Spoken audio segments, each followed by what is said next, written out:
Hi ನಮಸ್ತೆ ಎಲ್ಲರಿಗೂ ಸ್ವಾಗತ ಮತ್ತೊಮ್ಮೆ ನಮ್ಮ ಚಾನಲ್ಗೆ. ಸೊ ನೋಡ್ತಿರ್ಬೋದು ನಾನಿಲ್ಲಿ ಬದನೆಕಾಯಿ ಪಲ್ಯನ ಹೇಗೆ ಟೇಸ್ಟಿಯಾಗಿ ಮಾಡೋದು ಅಂತ ತೋರಿಸ್ತಿದ್ದೀನಿ ನಾರ್ತ್ ಕರ್ನಾಟಕ ಸ್ಟೈಲಲ್ಲಿ. ಇದಕ್ಕೆ ನಾನಿಲ್ಲಿ ಒಂದು 1/4 kg ಬದನೆಕಾಯಿನ ಉದ್ದುದಕ್ಕೆ ಕಟ್ ಮಾಡಿ ಇಟ್ಕೊಂಡಿದ್ದೀನಿ. ಹಾಗೆ ಒಂದು 3 ರಿಂದ 4 ಟೇಬಲ್ ಸ್ಪೂನಷ್ಟು ಕಡಲೆ ಬೀಜನ ಹುರಿದು ಪುಡಿ ಮಾಡಿ ಇಟ್ಕೊಂಡಿದ್ದೀನಿ. ಹುಚ್ಚೆಳ್ಳು ಪೌಡ್ರು 1 ಸ್ಪೂನ್ ಬೇಕಾಗುತ್ತೆ, 1 ಸ್ಪೂನ್ ಧನಿಯಾ ಪೌಡ್ರು, 1 ಸ್ಪೂನು ಅಚ್ಚಕಾರದ ಪುಡಿ, ಅರಿಶಿನ ಸ್ವಲ್ಪ, ಉಪ್ಪು ರುಚಿಗೆ ತಕ್ಕಷ್ಟು, ಇದು ಮಸಾಲೆ ಖಾರ 1 ಸ್ಪೂನಷ್ಟು, ಬೆಲ್ಲ ಸ್ವಲ್ಪ ಬೇಕಾಗುತ್ತೆ, 1 ಟೊಮೆಟೊ ಮತ್ತು 1 ಈರುಳ್ಳಿ. ನೋಡ್ತಿರ್ಬೋದು ನನ್ನ ಮಗ ಕೂಡ ತೋರಿಸ್ತಿದ್ದಾನೆ. ಒಂದು ನಿಂಬೆಹಣ್ಣು ಗಾತ್ರದ ಹುಣಸೆಹಣ್ಣು ಮತ್ತು ಈ ಕರಿಬೇವಿನ ಸೊಪ್ಪು. ನಾನಿಲ್ಲಿ ಒಂದು ಪಾತ್ರೆಗೆ ಒಂದು 3 ಟೇಬಲ್ ಸ್ಪೂನಷ್ಟು ಎಣ್ಣೆ ಹಾಕ್ಕೊಂಡು ಸಾಸಿವೆ ಜೀರಿಗೆ ಹಾಕ್ಕೊಂಡಿದ್ದೀನಿ. ಸಾಸಿವೆ ಜೀರಿಗೆ ಚಿಟ್ಕುಟ್ಟಾದಮೇಲೆ ಇದಕ್ಕೆ ಈರುಳ್ಳಿ ಹಾಕ್ಕೊಳ್ತಿದ್ದೀನಿ. ಈರುಳ್ಳಿನ ನೀವು ಉದ್ದುದ್ದಕ್ಕೆ ಬೇಕಿದ್ದರೂ ಕಟ್ ಮಾಡ್ಕೊಳ್ಬೋದು.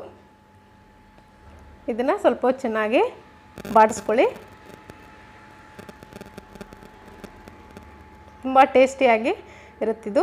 ಹಾಗೆ ಕರಿಬೇವಿನ ಸೊಪ್ಪು ಕೂಡ ಹಾಕ್ಕೊಳ್ತಿದ್ದೀನಿ. ಇದನ್ನು ನಾರ್ತ್ ಕರ್ನಾಟಕ ಸ್ಟೈಲ್ನಲ್ಲಿ ಇದು ಮದುವೆ ಮನೆಗಳಲ್ಲಿ ಹಾಗೆ ಯಾವುದೇ ಫಂಕ್ಷನ್ಗಳಿದ್ದರೆ ಈ ಥರ ಮಾಡ್ತಾರೆ, ತುಂಬ ಟೇಸ್ಟಿಯಾಗಿರುತ್ತೆ. ಇದಕ್ಕೆ ಇವಾಗ ಈ ಬದನೆಕಾಯಿ ಕೂಡ ಡ್ರೈನ್ ಮಾಡಿ ಹಾಕ್ಕೊಂಡಿದ್ದೀನಿ. ಸ್ವಲ್ಪ ಚೆನ್ನಾಗಿ ಹುರ್ಕೊಳ್ಬೇಕಾಗತ್ತೆ ಬದನೆಕಾಯಿನ. ನೀವು ಬೇಕಿದ್ರೆ ಸ್ವಲ್ಪ ಉಪ್ಪು ಹಾಕ್ಕೊಳ್ಳಿ, ಹಾಗಾದರೆ ಬೇಗ ಬೇಯುತ್ತೆ. ಸ್ವಲ್ಪ ಚೆನ್ನಾಗಿ ಈ ಥರ ಟ್ವಿಸ್ಟ್ ಮಾಡ್ಕೊಳ್ಳಿ. ಮಾಡಿಕೊಂಡು ಚೆನ್ನಾಗಿ ಬೇಯಿಸ್ಕೊಳ್ಬೇಕಾಗತ್ತೆ. ಇದನ್ನು ಮುಚ್ಚಳ ಮುಚ್ಚಿ ಒಂದು 2 ನಿಮಿಷ ಬಿಡಿ, ಚೆನ್ನಾಗಿ ಬೇಯುತ್ತೆ. ಒಂದು 70% ಬೆಂದರೆ ಸಾಕು. ಸೊ ನಾನಿವಾಗ ಇದನ್ನು ಮುಚ್ಚಳ ಮುಚ್ಚಿ ಒಂದು 2 ನಿಮಿಷ ಬಿಡ್ತೀನಿ.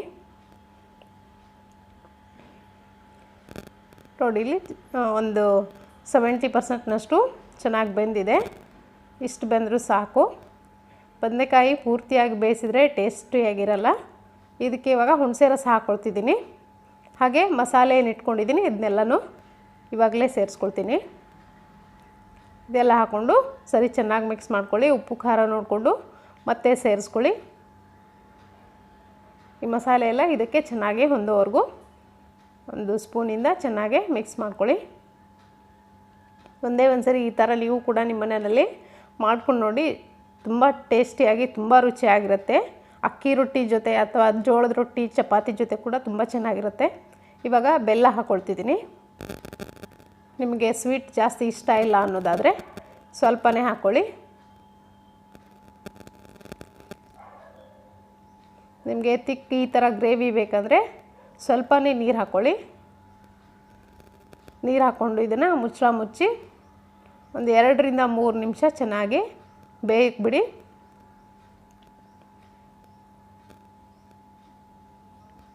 ಸೊ ಇದನ್ನು ಟೇಸ್ಟ್ ನೋಡಿ, ಉಪ್ಪು ಖಾರ ಕರೆಕ್ಟಾಗಿದೆಯೋ ಇಲ್ವೋ ಅಂತ.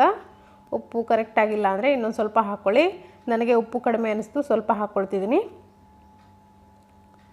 ಇದನ್ನು ಈ ಥರ ಒಂದು ಸರಿ ಚೆನ್ನಾಗಿ ಮಿಕ್ಸ್ ಮಾಡಿಕೊಂಡು, ಇದು ಏನಂದರೆ ಇನ್ಸ್ಟಂಟು ಈ ಎಣ್ಣೆಗಾಯಿ ಅಂತ ಏನು ಹೇಳ್ತೀವಿ ಆ ಥರ ಆಗುತ್ತೆ. ಮುಚ್ಚಳ ಮುಚ್ಚಿ 2 ನಿಮಿಷ ಬಿಡ್ತೀನಿ.